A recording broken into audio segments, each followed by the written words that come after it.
Hello, and welcome to Beyond the Point podcast with me, Allie Christensen. I'm curating the content I wish I had had as a dancer and creating strong, healthy, thriving dancers for the future. Not only am I your host and ex-professional dancer, but I own Align Fitness, a cross-training studio for dancers here in Costa Mesa, California, and am the creator of online courses for dancers such as the Dancer Strong program, lower body flexibility, and Turnout for Dancers. Hi, Leah. Welcome on the podcast. Thank you so much for coming on and chatting with me. Thank you for having me. Oh, I'm so excited to have you. I have loved getting to know you. I love what you do for dancers specifically. You kind of fall into a unique category, and I'm excited to pick your brain, see what you have to say. I know that you have some amazing skills and things you do with your dancers in Northern California, so I can't wait to pick your brain a little bit. Can you introduce yourself a little bit to the crew listening? Tell us about your dance history, what you do now, and where you're located. Yeah, so my name's Leah Bueno. I was a former professional ballet dancer. I danced both classical ballet and contemporary ballet. I think the main thing about my origin story is I'm very tall. I'm almost 6 feet tall. I didn't know that. I always joke. I'm like, I'm very tiny on the internet. I'm very tall. So, wanting to be a classical ballet dancer, hit a lot of bumps and bruises along the road. But I started dancing professionally when I was 16, about to be 17. I was at the Boston Ballet, and because of my height, I got my scholarship taken away. And so I kind of was lost and didn't really know what to do. So my teacher recommended that I reach out to the local company. I'm located in Sacramento, and I got a job there. And I think like most of us, that work with injuries or rehabilitation, I didn't really have any injuries growing up. But the second I became a professional dancer, I started getting a lot of chronic injuries that just weren't going away. We had some help, but I think like most dancers, we were kind of in it on ourselves to figure out what is going on. And, when you're a professional dancer, it's rough, and you kind of just have to make it work and dance through pain and do your job. So that happened to me quite a bit. I wasn't very flexible when I was starting, when I was in my early teenage years. And now looking back on it, as I was growing, because I became so tall, the reason I wasn't flexible was because I was growing. And so what I unfortunately did is I did all of these crazy stretches to make my joints more flexible. And I did a good job. I made my joints very flexible. And I just acquired hypermobility by stretching out my ligaments and stretching out joint capsules. So that didn't serve me very well when I started my professional career. I was probably about 32, still dancing with project companies, and I couldn't even put my socks on in the morning. My back was in so much pain. My joints were in pain every day. I was also teaching dance at the time. And I kind of hit this, okay, something has to give. So I retired from dance. I was still teaching, but I wanted to find healthier ways to teach because of what happened to me. So that's when I got my first Pilates certification. I didn't actually think that I was going to just do Pilates. I thought it would probably be something I would do in addition to teaching. And I fell in love with it. I fell in love with science. I fell in love with how the body works. And I immediately got every certification I possibly could in a very short amount of time. I went on from there to do an additional training to be able to work with what we call post-rehab. So chronic pain patients are people who still need additional strength after their rehabilitation stage. I did that. I became an instructor trainer for Stop Pilates.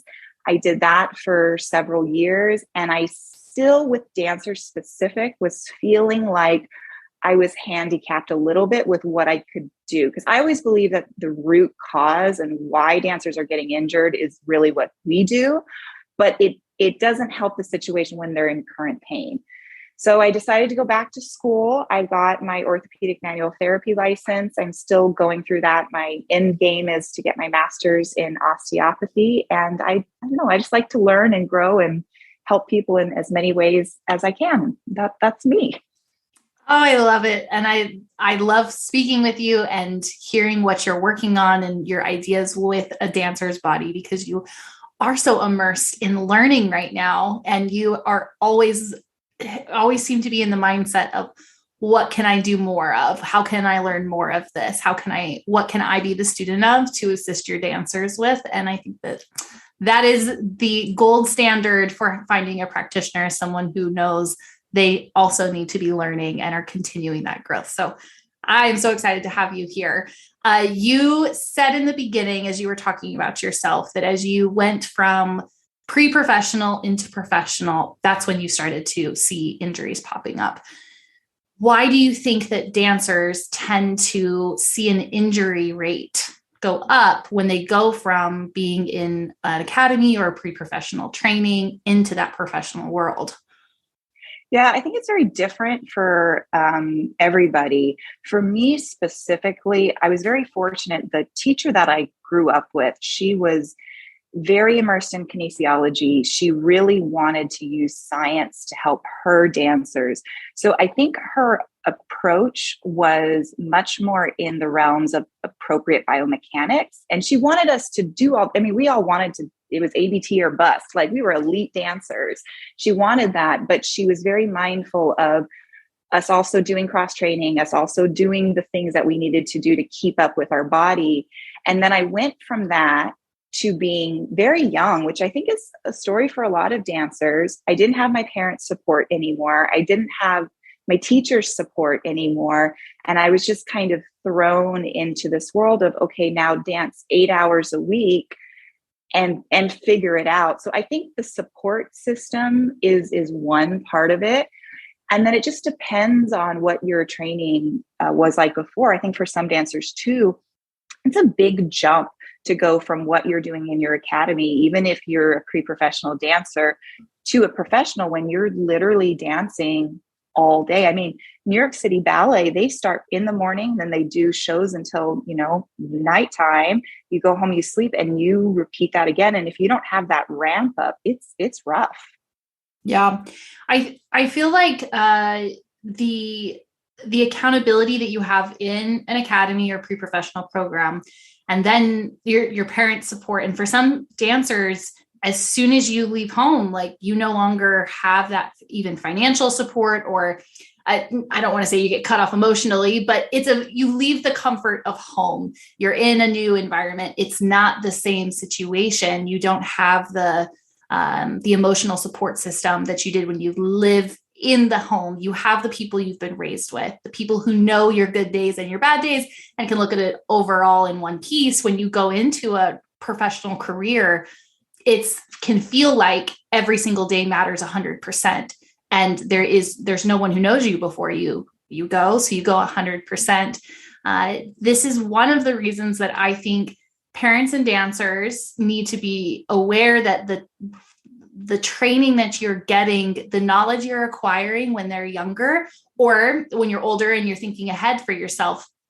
Like, you had an amazing teacher who was thinking for you about your education and understanding your body, but that is not the common story for most dancers, as we know.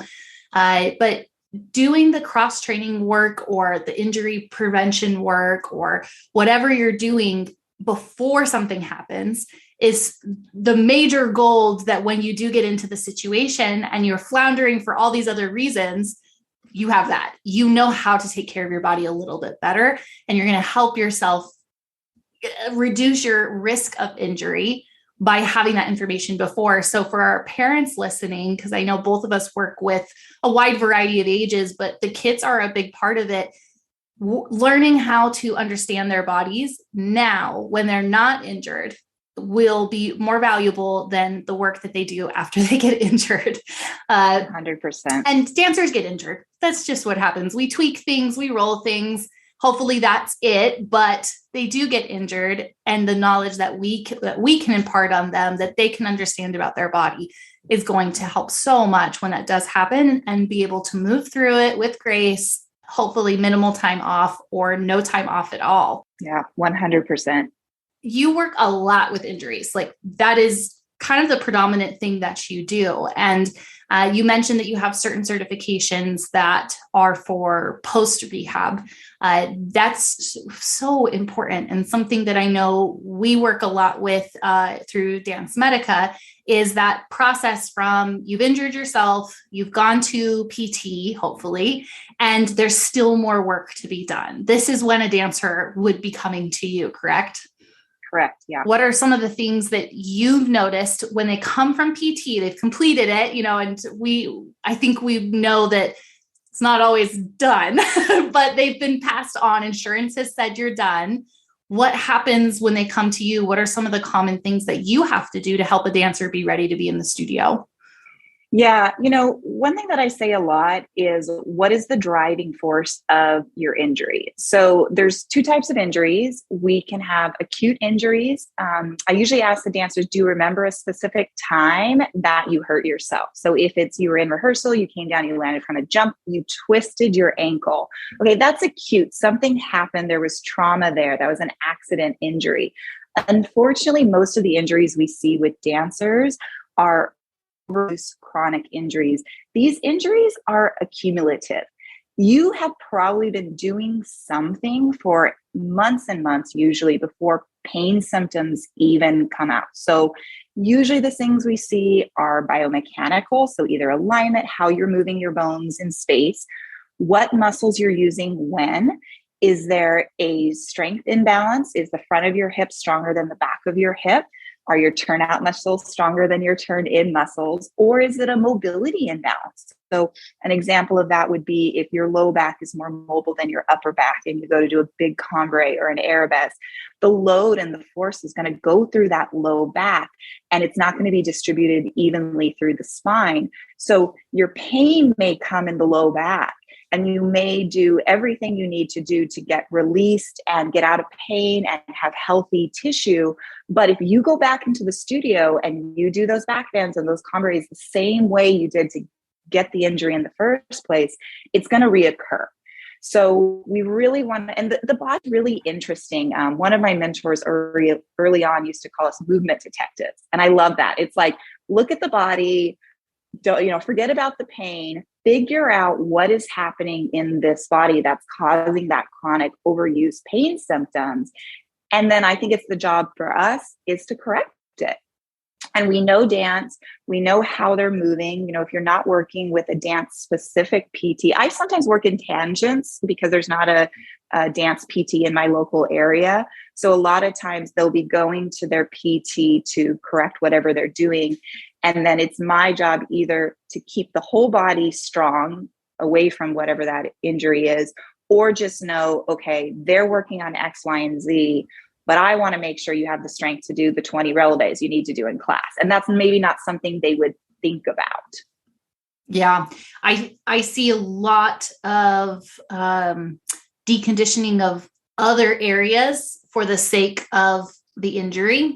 For instance, you sprain your ankle and it's swollen and bruised, and we know there's been a trauma, and you are, offloaded from that ankle, but then everything else gets ignored, and your PT or doctor who's not thinking or doesn't know what your goals are long-term is saying, well, just stay off of it for 3 weeks. And then you have another 6 weeks of rehab, and then you have another 6 weeks of something else. And it gets so ignored that we create more problems in 3 weeks than I most of the time believe that sprained ankle is. So when you're working with dancers, is that something that you deal with? I know I do. Oh yeah. I feel like sometimes I'm convincing the dancer. I'm like, come in. I know your ankle is the size of a watermelon, but still come in. We can do so much and keep the rest of you feeling good so that when you get back into the studio, your only problem is your ankle getting back into it, not your back and your hip and your shoulder and your neck, because we didn't do other things. But the long of that comment is that I feel like sometimes when you go to PT, their job is to look at the area. You have a sprained ankle, they're going to rehab your ankle, and that's what you're there for. But if you haven't been using your foot, and you haven't because it's sprained, stuff is happening up into the hip, into the back, into the knee. And that sometimes gets ignored. And that's where working with someone in tangent with a PT like yourself, like me, can assist in making this a more cohesive thing, especially if you're saying you don't have the access to a PT who works with dancers. Oh yeah, 100%. I mean, I have people come in, they have a boot. I worked with people in casts, and the other thing is, this is where working with someone who really understands the body and is sneaky, because it's all about contraindications. So if you have an injury where you cannot weight bear in plantar flexion, that means you can't go on demi point or full point. But that's it. That's your only thing you cannot do. We can look at that and go, okay, well, we're just going to take that off the table. But can you do abdominal exercises where your leg is hanging in the air, non-weight bearing? Of course you can. Can you stand on one leg, as long as it's cleared? If it's just that going up into the plantar flexion, that's the problem. There's 1,000 things, you can do. I even work with non-dancer patients. I'm a direct referral from the Spine Center here in Sacramento. And I have people with really, really serious spinal conditions. And if I can take them through a healthy workout and just know, okay, we just need to stay in neutral, not do any flexion, extension, rotation. I think if they can do it, anybody can, but you have to know. And that's where communication between your practitioners is huge. So if you go to your PT and you ask, what are your guidelines? If it's a non-PT, a non-dance PT, I always ask my dancers just to tell me the science side of things, make it very clinical, because if they don't know the dance language, that's where it gets kind of convoluted. So just make it very clinical. Can you rotate the hip? Can you weight bear? What can you do? What can you not do? And then it's our job to take that, and we'll figure out a way to keep you in shape. Mm-hmm, absolutely. I had a dancer this last year who had to have navicular bone removed in her foot, and then a couple other things at the same time. So she was in the cast. She was, not bearing weight on that, but she has big dance goals. And this was going to be a long time. Like, it was like 2 months in a cast and other things. So I already knew how creative we were going to have to get, but we had her quote, deadlifting on her knees. So hip hinging. So we had her up on blocks, working on that hinging pattern in her hips. She had a weight in her hand. She was feeling her hips working. And I was thinking, this is brilliant. Patting myself on the back, because I'm this girl would have completely deconditioned, because she had this awkward boot, or not even boot, cast on, that I know they did their job fine, but I was like, how is this cast even helping? Because it's round and she's rolling, and there's all these things that I just couldn't fathom how this would help the rest of her body, being that that's not what the cast was for. But we were able to be so creative, and she got right back into class, competed YGP this year. And you would never know that she had a foot surgery that lasted so long, but it was because we were able to keep the rest of her body functioning while her ankle and foot healed. And then when the cast came off, she was in PT multiple times a week and doing the work, but the PT didn't have to work on the rest of her body because she kept it going. Yeah. And I think that's, in a perfect world, having a healthcare team is really the ideal, because you're right. We all have our very specific lane. Even myself, I send dancers to your Dancer Strong program because I'm not really doing athletic conditioning. Mm-hmm. I can try to be a single parent and be good at everything. But in reality, go to the person who is the expert in what they do. And you may need several people to keep your instrument, which is your body, at top shape, especially if you're an elite dancer. There's a lot you need to be able to do. Yeah. I have a dancer that I work with virtually who I see her once a week. She sees Jennifer Milner twice a month, so for Pilates. And then she sees a dance PT in New York right now once a week. And then she does a couple other things. And it's it would be very easy for her to say, well, I'm getting some training from the PT, or I'm getting some training from Allie, or, whoever it was. But what Jennifer and I have to offer is completely different and completely congruent with each other. And that's the beauty of knowing what you can offer someone and what I, as the dancer, can be looking for from someone. So there is not a one box fits all type of approach to training. What we should know is that we need a team of people. We do need to have those people who know what their lane is, where they can help, and where they need to send somebody once you get out of their lane. I just had somebody reach out and ask about kind of like fat loss reduction and that kind of stuff and training, and ask if I had a program. And I said, that's not my area of expertise. These are the people I would recommend. And I would recommend that you first start out with a registered nutritionist. And that's the place I want you to start. And then then they can help you find the right program to help you with your goals. But knowing, it'd be really easy for me to say, or anyone to say, oh yeah, I can help you with that. Like, we'll just cut some calories, or we'll just run a lot, whatever it is. It'd be very easy to say that, because that would fall into the category of some people's training. When you say trainer, that comes to mind for some people. So, yeah. And I think that's a really good point too, is I think people feel like they need to know who to go to too. And then they get very frustrated because they're not getting the support they need. So what's really great about the dance medicine and science community being online is we're also connected to each other. So just reach out to somebody that you feel like you trust and and they'll be able to send you in the right direction, because we all, like I said, I know it's terrifying what I know about nutrition. So I am not the one to help you with that, but I know someone who can. And so we can always guide. Yeah. Yeah, absolutely. That's so great. I love it. Part of what you do is the manual therapy, or that's what you're working towards. You said you're working towards your master's.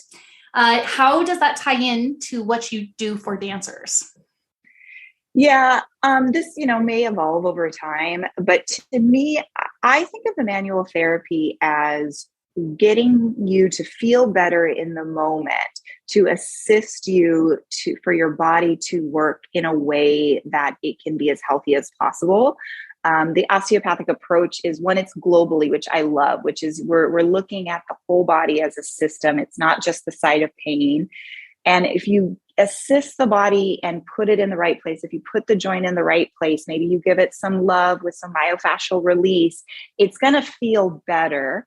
And then I feel like the Pilates and the corrective exercise and the dance training then is to get to the root of the problem of why you are not feeling good in the first place.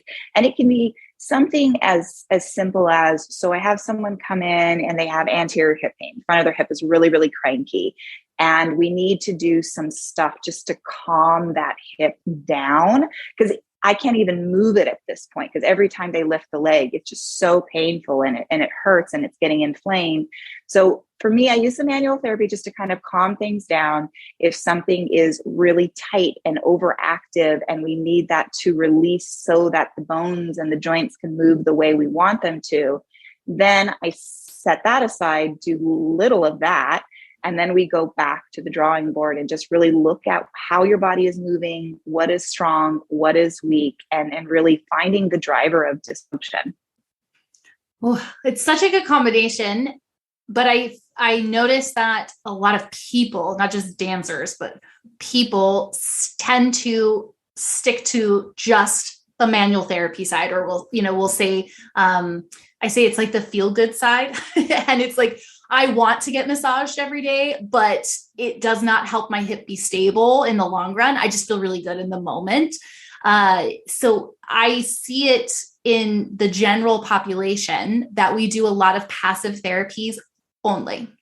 And I always tell my dancers, I think that when you find the right practitioner, having manual therapy, your chiropractor, your massage therapist, having those people part of your team, like we're saying, is unbeatable. They're so good, but there has to be the work to create the stability. What they do to make it feel good, you have to then put the work in to make it stick. And the manual therapy, the stem, the ice, the heat, the elevation, that will not make it stick. It will make you feel good in the moment. And it's an important step. Like you're saying, there are so many times that people are in so much pain, they can't accomplish what needs to be accomplished. And we need to get them out of pain somehow so that then they can reintegrate movement patterns to make new habits, to make new processes for their movement. So it's a really, really nice combination to have someone like you. I feel like Sacramento is so lucky to have you. And I know there's not a ton of people like you out there. Like we've talked about that. There's just not. No. Well, I mean, I think a lot of PTs incorporate manual practice into their work. Mm-hmm. And I think that's definitely a thing. But yeah, I agree with you. And the thing is with these dance injuries, I would just like to take pain off the table. Like pain is a byproduct of something going on. And you're right. If all you're doing is chasing pain and doing something that's just getting you out of pain, and if it comes back even once and you're not doing the work on the back end to strengthen yourself and to correct whatever the cause was, yeah, you're exactly right. Then you're just doing it over and over again. And for dancers, a lot of the injuries we see are these connective tissue injuries. So like tendinopathies, an itis, whenever someone says I have a tendinitis, that's an inflammation, an osis or an opathy. Those are tendons that have been misused for a long period of time. And yeah, you can go to someone who can make you feel better in the moment, but it's how the collagen is sitting inside the tissue. And that's not going to fix something in one session. So I think thinking about finding a practitioner you trust, that's why we clear people. Because if you were just there in charge of, well, I'm feeling better, and then 2 weeks later, I don't feel better, so I go back, and then this ping pongs back and forth, you're not solving the problem.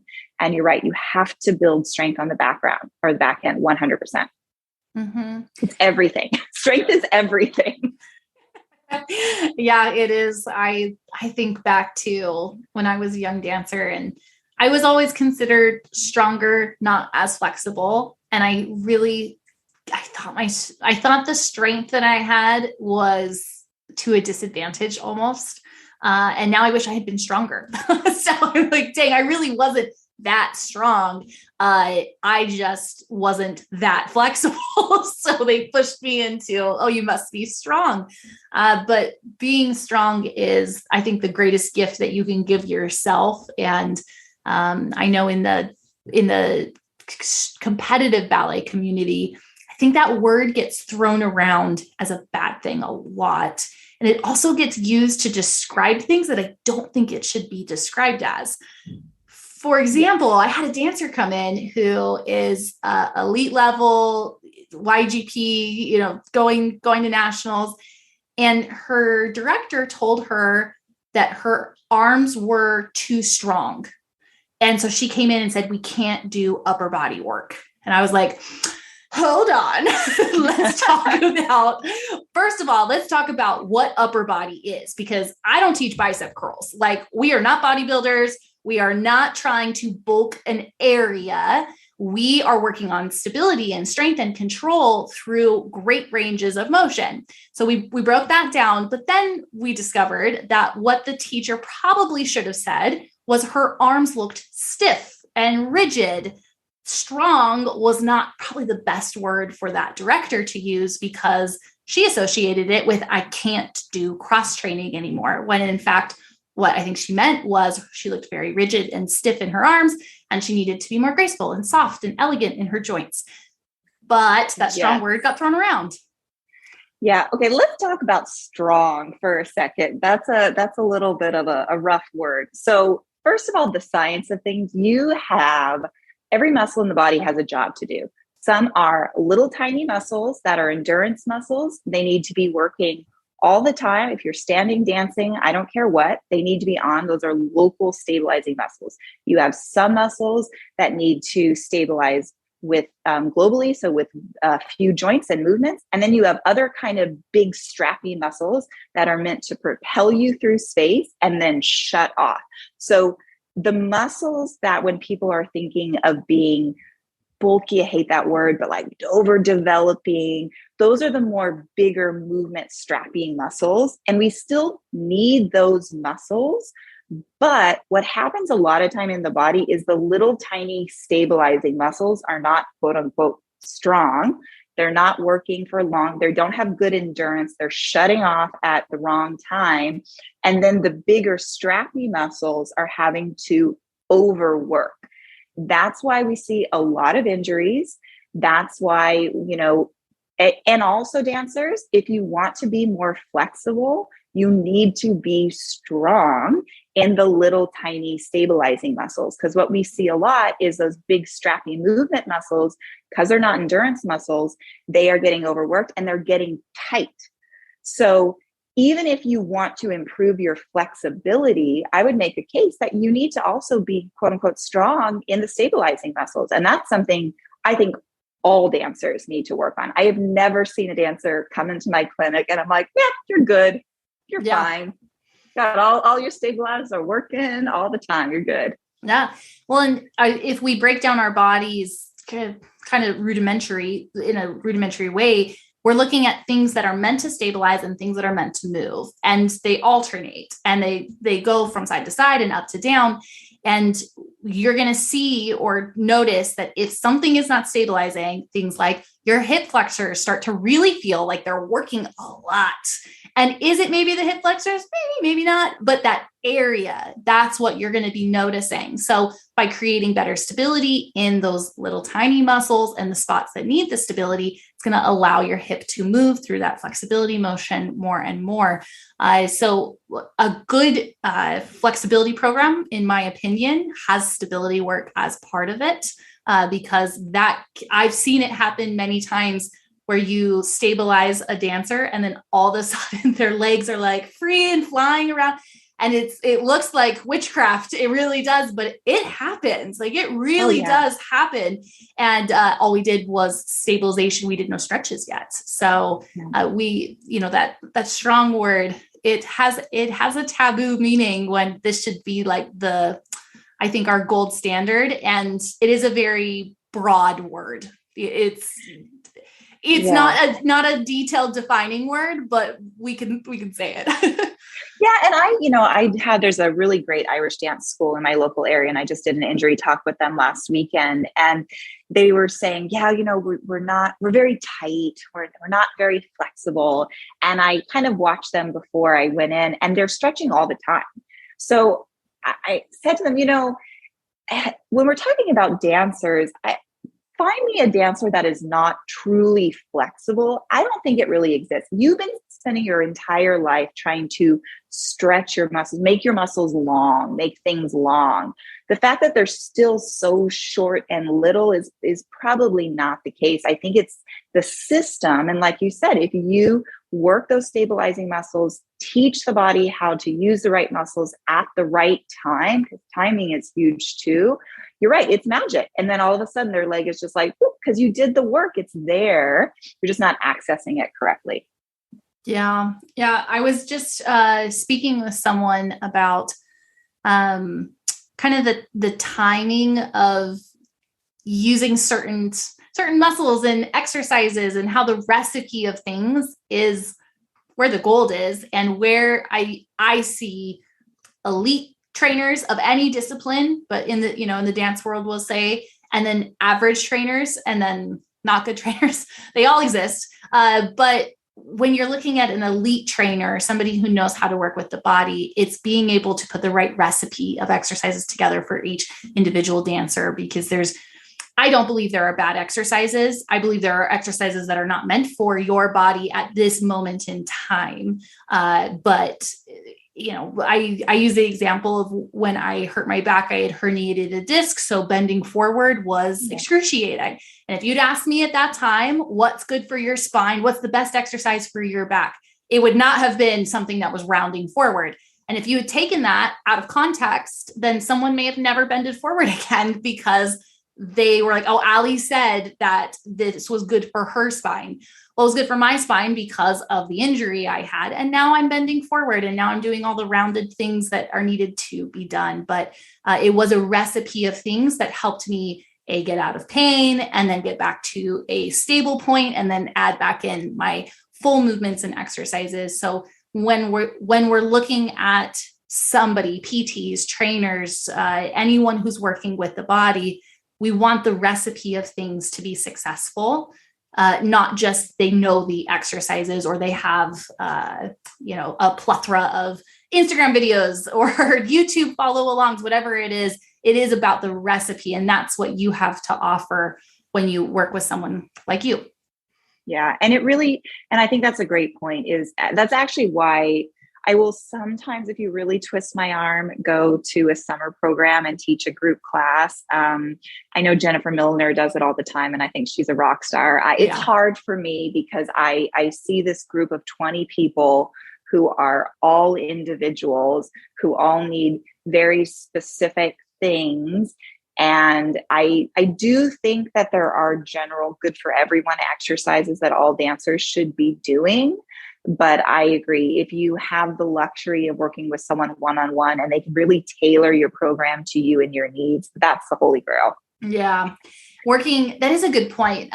For parents listening, for dancers listening, group classes are great because they give you access to somebody that you may not have had in another priority or lifetime. But group classes are really, really hard. And that's with an excellent teacher like yourself. They're really, really hard. Everybody has different things going on. I use glute bridges as an example a lot. There's a couple ways to approach a glute bridge. And the most common would be rolling through your spine. So giving a little tuck in your pelvis and then rolling up.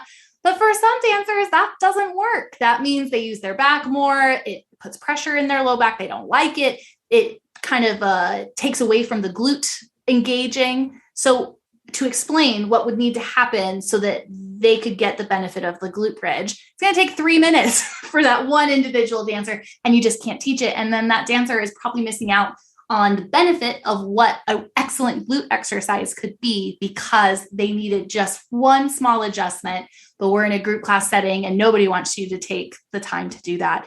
So group classes are a great way to be exposed to new movements and new people. But when you find the person that you jive with, that you like their information, seek them out in whatever other way you can, whatever's possible for you, because whatever they had to offer in a group class, they will have so much more if they were someone that you really feel had the information and you jive with.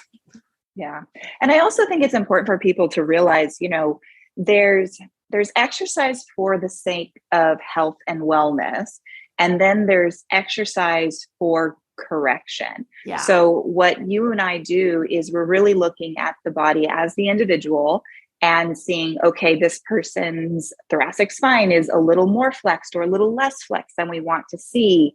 And then that's going to take away their body's natural shock absorption system. So now that's why they're having issues with their hip or their knee. So I'm going to give them back exercises. And that's how my brain works. I just look at the body in front of me.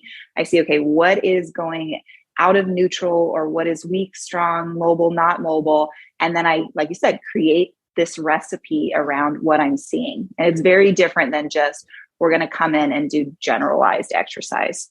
Yeah. This is all tying together. I actually was speaking with someone earlier today, and we were talking about the difference between corrective exercise and exercise for fitness. And if we're looking at that category, I think you, the dancer, you, the parent, you need to know that if you're looking to make a change in technique, if you're looking to make a change in the way the body feels for a dancer, you are falling more on the corrective exercise side first. I'll speak for just myself, but I know pretty much all the dancers who come into me, they come for an issue, something they don't like, something that doesn't feel right. And we work first in the corrective form of exercise, like you said.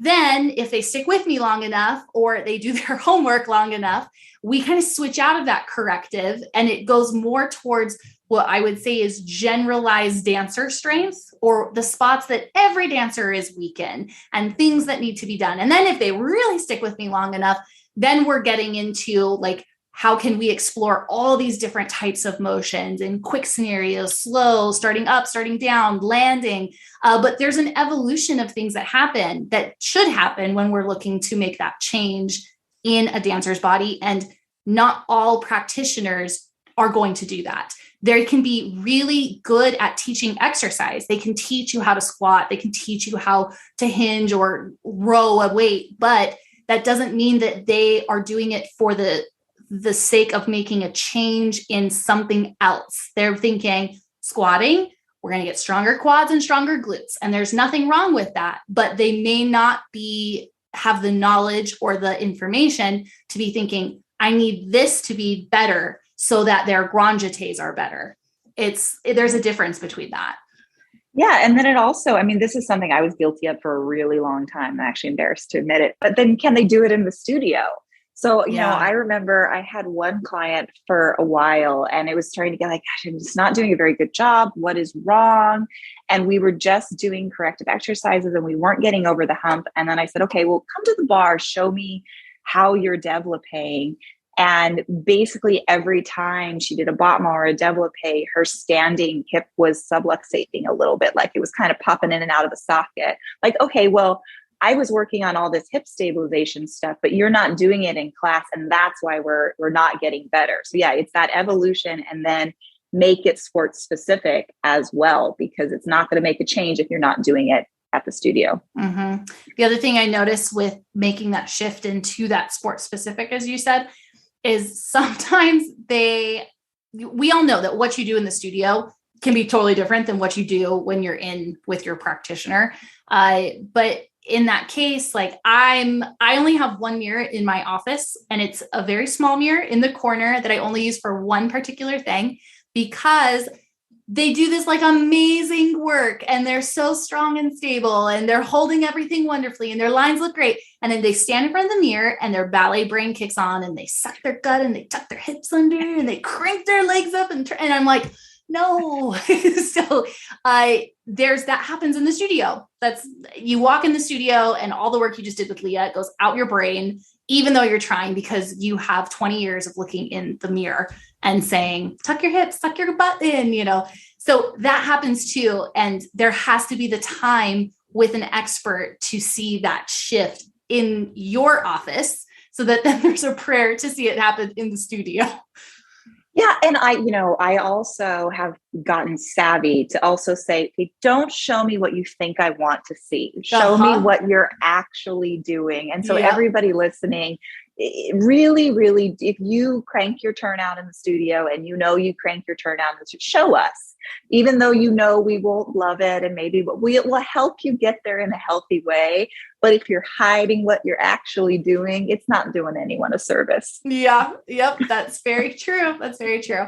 Well, I know that working with you is like taking on like a mentor, a mother, a guide, somebody who can help your dancer work through all the different things. And, I feel like you are just the most patient, kind, guiding person I could ask for to help me with my body. So any dancer who's working in Sacramento with you is so, so lucky. And if you get the chance to find Leah and you're over there, or do you work virtually with some people? I do virtually. Right? Yeah. I do virtual consultations. Yeah. For injuries, I do recommend that they have a local person that they're working with. So it's more of just dance specific. There's a lot of dance PTs in the big cities, but it's surprising there's so many dancers that don't have that bridge to the dance specific practitioner. So yeah, I do online consultations, and then also just for general flexibility and strength training like you as well. So yeah, you can find me online as well. Yes. Yes. And if you are in the area, I feel like so much of your expertise is put to use being in person and actually having your hands on the dancer. That's such a benefit and a very specific part of what you do. And I think it makes your recipe so lovely and nice for your dancers.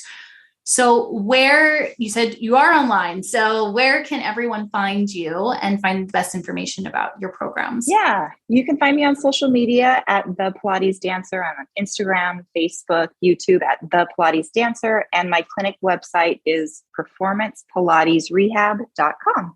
Wonderful. And I'll link that all for you guys so you can go check her out. Your Instagram videos are so informative and on point. I feel like every time I see one, I'm like, share. They're Same. so good. So good. So if you want to light your feed up with some great information and make your day smile, follow Leah because her videos are awesome. Thank you so much for spending your afternoon with me. This was so lovely to speak with you, and I think really good information. Make sure everyone goes and follows. We'll have everything below, and we will see everyone next time here on Beyond the Point.